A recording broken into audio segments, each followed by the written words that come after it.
This is the 11th hour.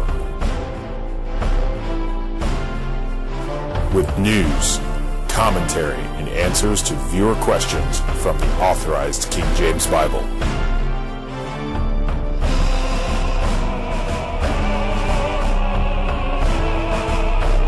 Here is Pastor Greg Miller.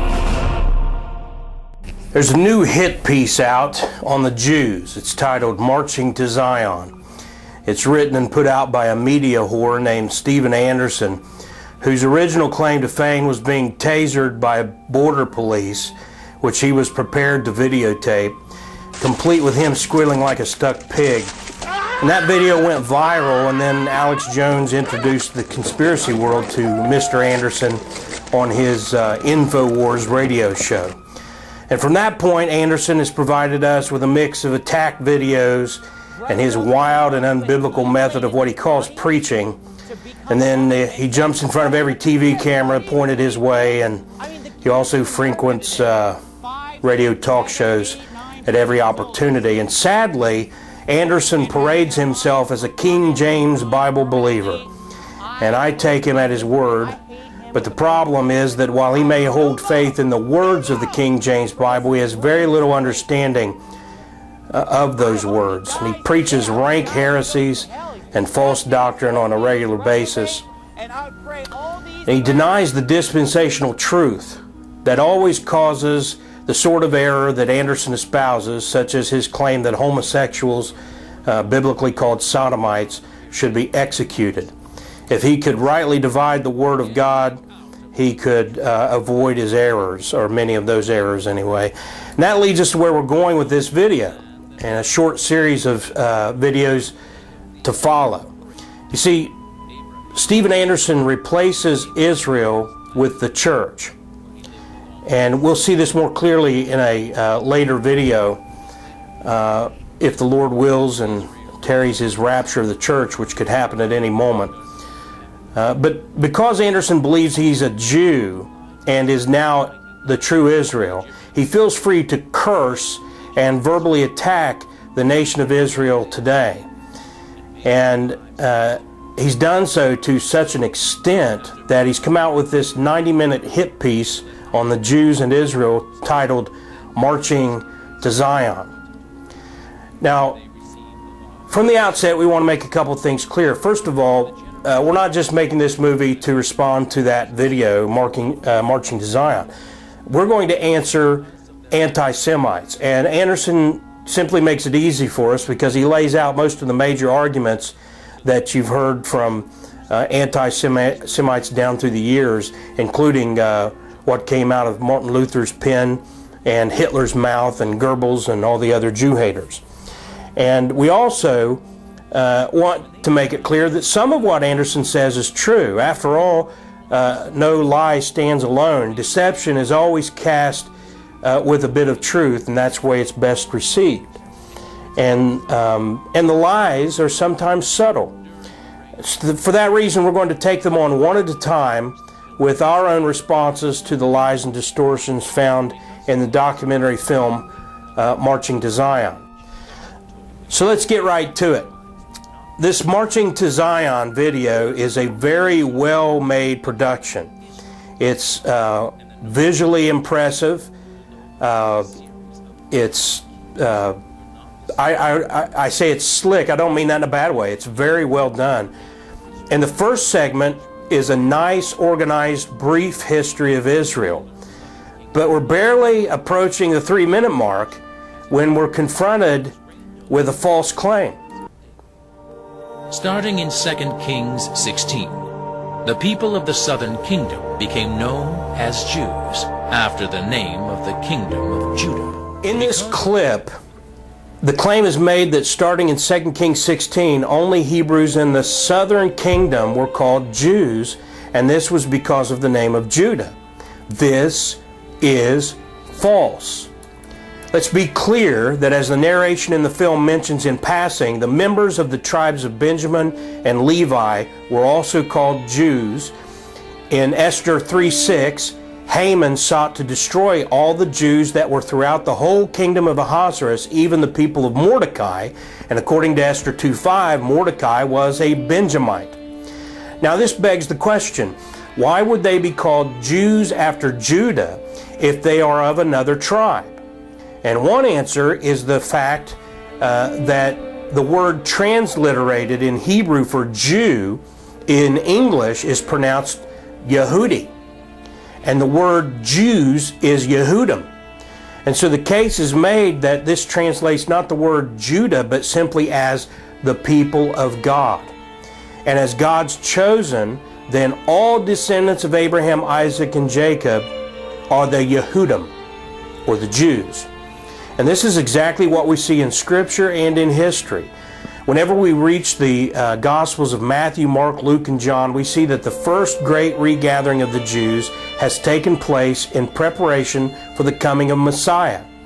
And we'll discuss the second great regathering in a later segment. And at the time of Jesus' birth, all descendants of Abraham, Isaac, and Jacob were referred to as Jews. Any biblical or historical research will show that if you lived in Israel under Roman rule, you were a Jew.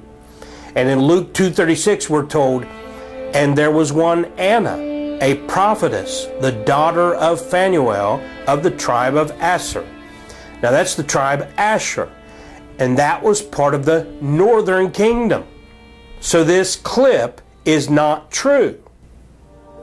Starting in 2 Kings 16, the people of the southern kingdom became known as Jews after the name of the kingdom of Judah. Because of Anna was of the tribe of Asher, the northern kingdom, and she was considered a Jew. When the wise men appeared in the nation of Israel, they approached the Jews, and in Matthew 2:2 saying, "Where is he that is born King of the Jews? For we have seen his star in the east and are come to worship him." There's no indication that they thought only southern kingdom Hebrews were Jews. And right up to 70 AD, Josephus testified and others testified that the Hall of Records remained where all Jews of all tribes kept record of their genealogy, all 12 tribes, and they were all called Jews. When choosing the 12, who's going to argue that not all 12 apostles were Jews?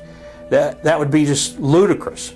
Yet in Mark 3:18, we are told that one of Jesus' Jewish apostles was Simon the Canaanite. So not only were descendants of all 12 tribes of Israel Jews, but so were those who were identified with having pagan descent. Whenever Jesus started his ministry, he said in Matthew 15:24, "I am not sent but unto the lost sheep of the house of Israel." He did not say the house of Judah. But in John 4:22, Jesus said, "Ye worship ye know not what." We know what we worship. He says, "We, for salvation is of the Jews." And yet he's come for the house of Israel, and they are Jews. And when they crucified Jesus, who had come unto the lost sheep of the house of Israel, John 19:19 says, Pilate wrote a title and put it on the cross, and the writing was, Jesus of Nazareth, the King of the Jews. The whole house of Israel were referred to as Jews.